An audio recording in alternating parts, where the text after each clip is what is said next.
रजनी तैयार होकर मार्केट जा रही होती है कि पीछे से नीना अपनी भाभी को आवाज लगाती है। भाभी तुम कहाँ जा रही हो? नीना मैं मार्केट जा रही हूँ, थोड़ा सामान खत्म हो गया है तो सोचा कि ले आती हूँ। वो तो ठीक है लेकिन कम से कम माँ को तो बता कर जाती। ऐसे ही मुंह उठाकर चल दी। नीना ये तुम कैसी बात कर रही हो? मैं तुम्हारी भाभी हूँ, जरा तमीज से बात करो। आपको भी तो सोचना चाहिए कि आप इस घर की बहू है और इतना बन ठन कर घूमने निकल रही हो। अरे तुम भी तो मार्केट जाती हो तो क्या तुम मुझे बता कर जाती हो?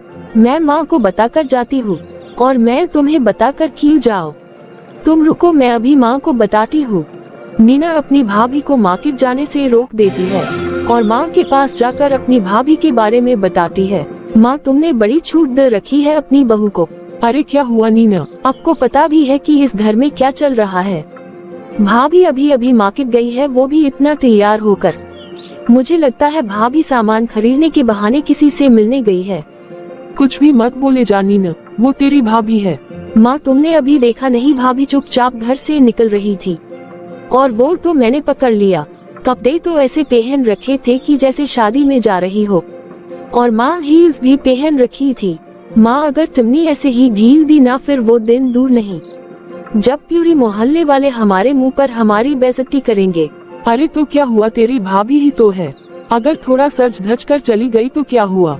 माँ अभी भी सोच लो, बाद में पछताओगी। तुम्हें पता नहीं है कि बाहर का माहौल कैसा है। सविता नीना की बात से सहमत हो जाती है और रजनी को मार्केट जाने से रोक लेती है। रजनी तुम कहाँ जा रही हो इतना सज धज के? माँ जी मार्केट जा रही थी। तो इतना मेकअप और इतने चमचमाते हुए कपड़े पहनने की क्या जरूरत थी? तुम्हें बाहर का माहौल नहीं पता कितना खराब है। अगर कोई अनहोनी हो गई तो मैं सबको क्या जवाब दूंगी?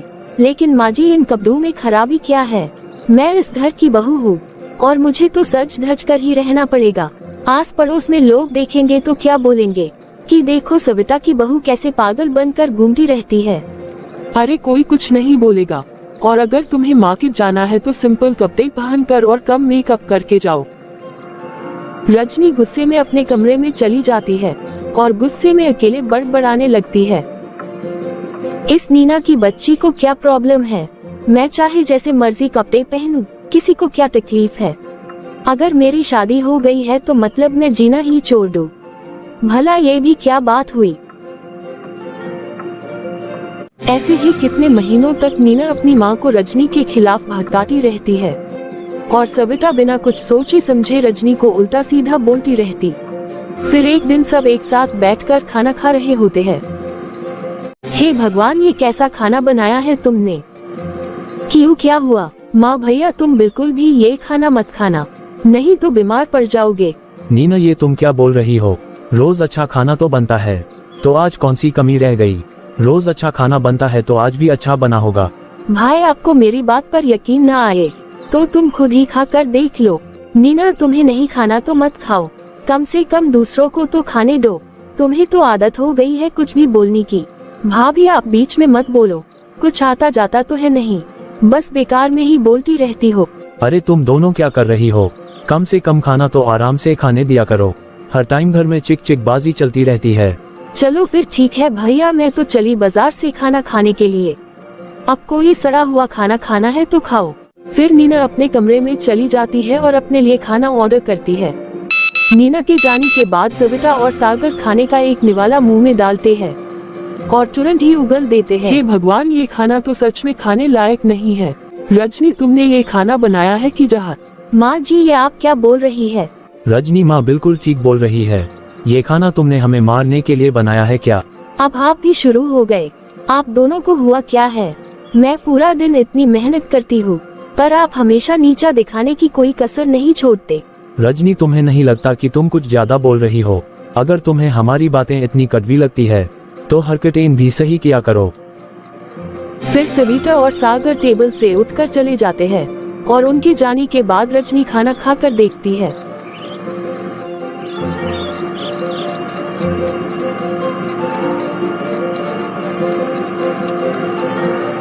अरे इसमें तो बहुत ही ज्यादा मिर्च और नमक डाला हुआ है। सच में ये खाना बिल्कुल भी खाने लायक नहीं है। पर मैंने तो खाना बनाते वक्त थोड़ा सा चखा भी था, लेकिन तब तो नमक मिर्च सब बराबर था। ये काम किसी और का नहीं, नीना का ही है, जो हर वक्त इसी कोशिश में रहती है कि मेरी माजी और सागर से बिल्कुल भी ना बने, बस हमारे बीच लड़ाई ही होती रहे। फिर थोड़ी देर में सागर रजनी के पास आता है और पूछता है, रजनी मैं खाना ऑर्डर कर रहा हूँ, तुम्हें जो खाना है बता दो। ऐसे ही कितने दिन गुजर जाते हैं। फिर एक दिन रजनी सागर को कहती है, सागर हम कहीं बाहर घूमने चले, कितने दिन हो गए हैं हम कहीं अच्छी जगह घूमने ही नहीं गए। रजनी अभी मेरे पास पैसे नहीं है, तुम कुछ दिन रुक जाओ, जैसे ही मेरी सैलरी आएगी हम तब घूमने चलेंगे। इधर रजनी कहीं बाहर घूमने का प्लान बना रही होती है और नीना बाहर अपनी भाभी की बातें सुन रही होती है। अच्छा, तो बाहर घूमने का प्लान बन रहा है। भाभी, ये आपने कैसे सोच लिया कि मेरे होते हुए आप कहीं घूमने जाओगी? मैं तो आपको गली की नुक्कड़ तक नहीं जाने दूं। भाभी, मेरे होते हुए आप कैसे शांति से रह सकती है? आखिर ननद भाभी का रिश्ता ही ऐसा है, हम एक दूसरे को परेशान करे बिना कैसे रह सकते हैं? नीना जोर से हंसती है और जाकर माँ को अपनी भाभी के खिलाफ भड़काती है। माँ, तुम्हें पता है कि भाभी हमें भैया से अलग करना चाहती है, वो नहीं चाहती हम उनके साथ रहे। क्या मतलब? मतलब भाभी ही भैया के कान भर रही है। मैडम जी घूमने का प्लान बना रही और है वो भी अकेले, ताकि हम दोनों का खर्चा ना उठाना पड़े, अकेले ही मौज मस्ती करने चली जाए। भाभी को कम मत समझना, बहुत ही चुन चालाक है, किसी को भी अपनी बातों से 2 मिनट में पटा सकती है। और एक तो हमारे भैया है जो पहले से ही भाभी के आगे पीछे घूमते रहते हैं। अरे हम लोग क्या उनके ऊपर बोझ बन रहे हैं? इसका मतलब वो धीरे धीरे मुझे मेरे बेटे से अलग करने की कोशिश कर रही है। तो और क्या माँ, मैं तो कब से आपको समझाने की कोशिश कर रही हूँ, आप ही है जो समझना ही नहीं चाहती। आप तो भाभी को बेटी समझते हो और एक भाभी है जो आपको सास समझती है, माँ नहीं। नीना की बात सुनकर सविता अपने बेटे सागर के पास जाती है। बेटा, ये मैं क्या सुन रही हूँ, तू बहू के साथ बाहर जा रहा है? हाँ माँ, थोड़े पैसे की दिक्कत है, जैसे ही अरेंज होंगे मैं और रजनी घूमने जाएंगे। चलो, अच्छी बात है कि तू बहू को घुमाने ले जा रहा है। अब तेरे बाबूजी तो जिंदा नहीं है जो मुझे घुमाने ले जाते। आज अगर वो होते तो पता नहीं कहाँ कहाँ मुझे घुमा लाते। तू तो बहू को लेकर जाएगा। अरे माँ, आप ऐसा क्यों बोल रही हो? आपको पता है कि मैं आपको कितना प्यार करता हूँ। बेटा, तूने तो मुझे बताया नहीं। तू अगर प्यार करता तो क्या मुझसे छुपाता? तू तो अकेले ही प्लान बना चुका था, एक बार भी माँ से नहीं पूछा कि माँ तुम भी घूमने चलोगी। माँ, मैंने आपको इसलिए नहीं बताया क्योंकि मुझे अभी सैलरी नहीं मिली है। अगर सैलरी मिलती तो सबसे पहले आपको ही आकर बताता। और आप ऐसा कैसे सोच रही है? बाबूजी होते तो वो आपको घुमाते। आप मेरी माँ हो, मेरा भी तो कोई फर्ज है। माँ बेटे बात कर ही रहे होते हैं कि रजनी भी कमरे में आ जाती है। माँ जी, आप हमेशा तो हमारे साथ जाती है और आप ये कैसे बोल सकती है कि हमें आपकी चिंता नहीं है? और जब से मेरी शादी हुई है, मैं और सागर आज तक कभी भी अकेले घूमने नहीं गए। इस बार सोचा कि हम दोनों कुछ दिनों के लिए अकेले अपने लिए टाइम निकालते हैं तो आपको बुरा लग गया। हम शादीशुदा है माँ जी, मेरा भी तो मन करता है अपने पति के साथ अकेले टाइम स्पेंड करने का।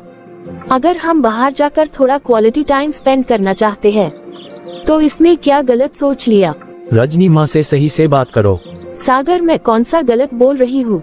इतना टाइम हो गए है हमारी शादी को, कभी मेरे बारे में किसी ने सोचा है कि मेरी भी कोई इच्छाएं है? बस इनके बारे में ही सोचते रहे। कभी आपकी बहन बीच में आ जाती है तो कभी आपकी माँ। ये बात सुनकर सविता को गुस्सा आ जाता है और बोलती है, बहू कान खोलकर सुन ले, मेरी मर्जी के बिना कोई नहीं घूमने देगा। चुप करके घर में रहो, बहुत सुन ली तुम्हारी बातें। ये बोलकर सविता चली जाती है। अपनी माँ का गुस्सा और बीवी की बदतमीजी देख सागर को गुस्सा आता है और वो भी वहाँ से चला जाता है। ये सब देखकर नीना बड़ी खुश होती है। रजनी के अब बर्दाश्त से बाहर था और वो नीना से बात करने जाती है। नीना, तुम ये सब क्यों कर रही हो? जब से मैं इस घर में आई हूँ तुमने मेरा जीना हराम कर दिया है। भाभी, मैं तो वही कर रही हूँ जो आपने 4 साल पहले किसी और के साथ किया था। मैंने ऐसा क्या किया था नीना जिसकी वजह तुम मुझे अब दे रही हो?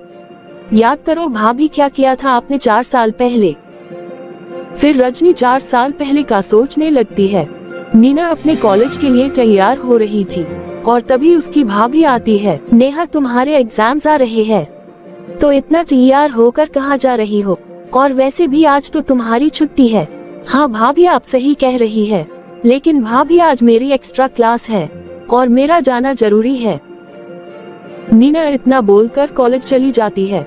शाम को जब नीना कॉलेज से वापस आती है, रजनी उसको खाना बनाने को बोलती है। नीना, आज खाना तुम बना लो ना प्लीज, आज मेरी तबीयत कुछ ठीक नहीं लग रही।